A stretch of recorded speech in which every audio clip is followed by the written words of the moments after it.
아는 기자, 사회부 박건영 기자 나왔습니다. 박 기자, 이 건으로 장관 구속영장이 청구된 건 처음인데요. 영장이 청구됐다는 건 어느 정도 범죄가 소명이 됐다 이렇게 보나 보죠, 검찰은요? 네, 그렇습니다. 이 검찰이 서욱 전 국방장관에게 적용한 혐의부터 한번 살펴보겠습니다. 이 서 장관이 직원에게 군사통합정보처리체계, 즉 밈스에서 대북 감청자료 삭제를 지시한 점, 또 합참 보고서에 이 허위 내용을 쓰게 지시한 점 등을 문제 삼았습니다.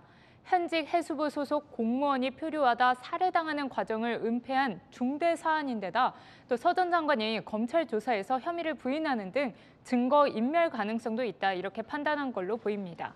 그러니까 보면 장관이 뭐 삭제를 지시했다 이것만 보는 게 아니라 자진월북으로 결론을 내는 그 과정 자체를 다 들여다보는 것 같아요. 예, 맞습니다. 이 국방부는 피격 공무원 이 씨가 사망한 지 이틀째 되는 날 잦은 월북 가능성이 있다 발표하면서 4가지 근거를 들었습니다.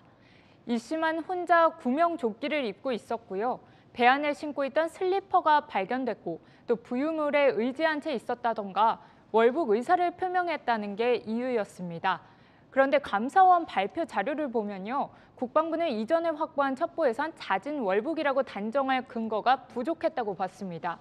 그런데도 사실상 잦은 월북으로 결론을 결정해놓고 여기에 배치되는 감청 정보 등은 삭제한 채 허위 내용을 발표해 혐의가 무겁다 이렇게 보는 겁니다. 관련해서 감사원 감사 이 결과를 보면요.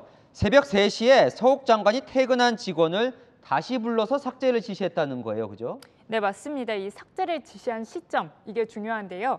이 서욱 전 장관이 첩보 삭제를 지시한 건 2020년 9월 23일 새벽 3시입니다.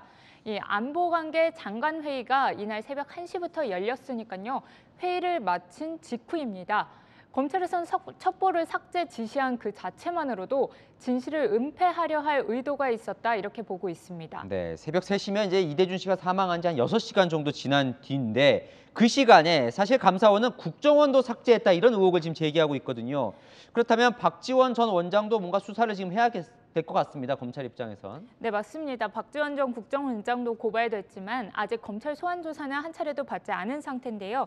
앞서 감사원은 국방부와 같은 시각 국정원에서도 첩보 보고서 등 46건의 자료가 무단 삭제됐다고 했습니다.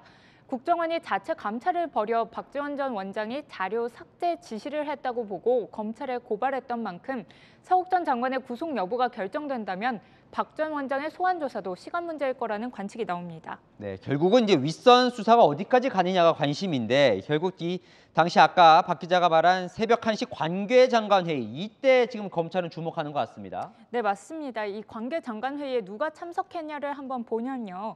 여기 서훈 당시 국가안보실장 주재로 열린 거고요. 서욱 국방장관과 박지원 국가정보원장 외에도 이인영 통일부 장관 등도 참석했습니다.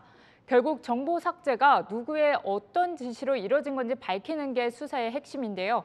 이 검찰이 국정원 고발로 이 사건을 수사에 들어간 지 벌써 석 달이 넘었습니다.